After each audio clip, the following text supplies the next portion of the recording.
हो, चाहे त्यो संविधान गठबन्धन मोर्चाहरूमा हो, चाहे त्यो बुद्धिजीवीहरू हो, चाहे जुनसुकै रूपमा पनि हो, जहाँ पनि हो, चाहे नेपालमा हो, हङकङमा हो, जहाँ पनि हो, हामीले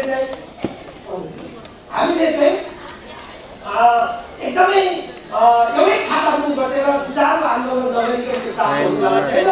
र मेरो अध्ययनमा चाहिँ के छ भने त्यो संविधानको मस्यौदा आएको दिनदेखि चाहिँ हाम्रो एकदम सशक्त जुझारको आन्दोलन चाहिँ सुरु हुन्छ। मलाई लाग्छ नेपालमा जे जति आदिवासी जनजातिको आन्दोलन भएको छ त्यसमा हाम्रो हङकङको आदिवासी जनजाति साथीहरूको धेरै ठुलो योगदान छ। म उहाँहरूको मुखबाट पनि सुन्छु र त्यसको अनुभव पनि गरेको छु।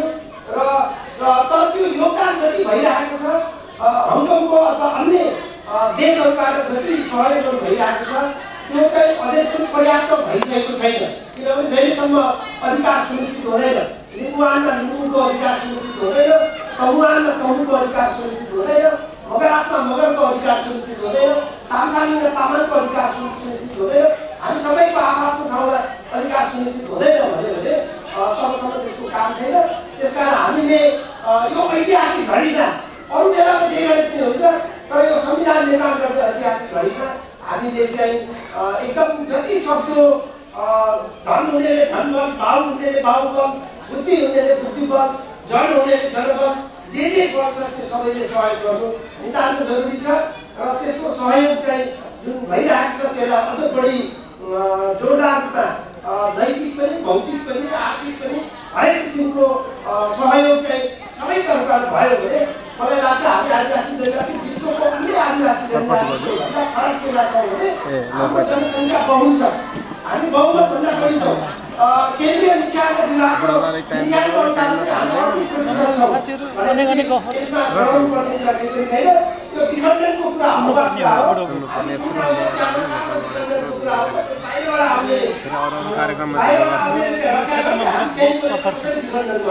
क्लियर छ।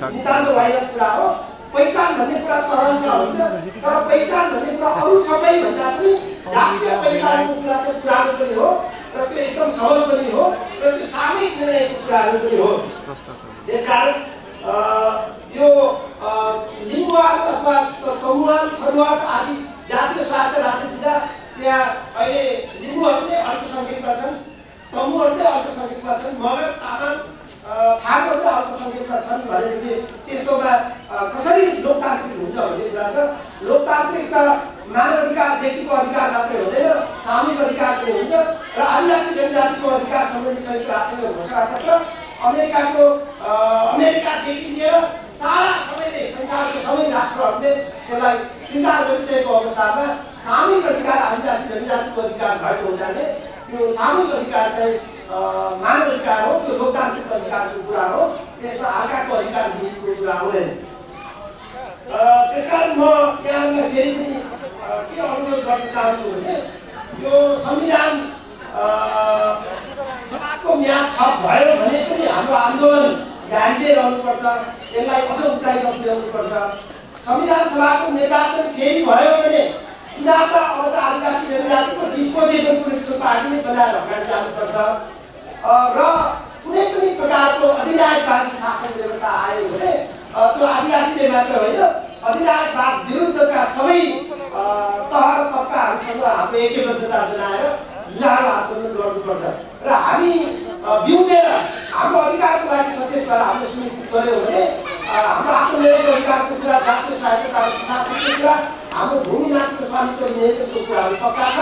र हामी सुतेर बस्यौँ, हामी चाहिँ समयमा उठेनौँ, समय घटिसकेपछि मात्र हामीलाई चेतना जाग्यो भने हामीले गुमाउने मात्र होइन, हाम्रो आउने पिँढीले पुस्ता दर पुस्ताले हामीलाई एकदमै काम नलाग्ने खतम पुस्ताको रूपमा चाहिँ हामीलाई त्यो चित्रण गर्नेछ।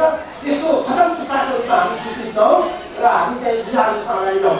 अब समय यहाँ धेरै गइसकेको हुनाले धेरै समय दिन चाहन्न, तर यहाँ हाम्रो विदेशी पाहुनाहरू के अरे हाम्रो यहाँ हङकङको पाहुनाहरू पनि हुनुभएको हुनाले म उहाँहरूलाई अङ्ग्रेजीमा छोटकरीमा केही कुराहरू गर्न चाहन्छु। I would like to say in very brief about what is going on among the indigenous peoples in Nepal.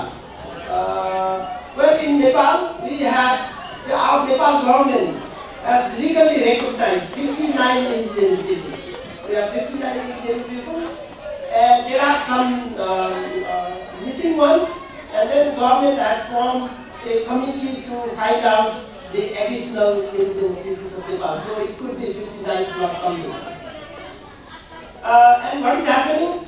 Well, in Nepal, indigenous peoples were used to control and own the ancestral lands.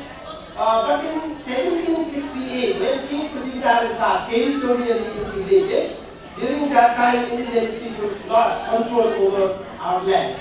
And the Limbus of the eastern Nepal, they continued to control their land until mid-1960s. But in mid-1960s, King Mahendra implemented land reform program, and during that time, from the back door, we confiscated that right also, right?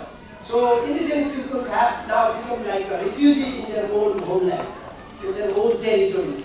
And then what indigenous peoples are trying to do is, in Nepal, the People's Movement of 2006 mandated that the Constituent Assembly should make a new constitution, and that constitution should be based on federalism, secularism, and inclusiveness, and so on and so forth. And then indigenous peoples have been demanding that we have right to self-determination, but without secession. As per the UN Declaration on the Rights of Indigenous Peoples, which all the countries of the UN, I mean member countries of the UN, have already adopted in September 13, 2007. And indigenous peoples of Nepal would like to ensure that the human rights ensured in the UN grid should be ensured in our new constitution also. And the rights includes right to self-determination, ethnic autonomy and self-rule, and control, ownership and control over ancestral land, right to mother tongues, and so on and so forth.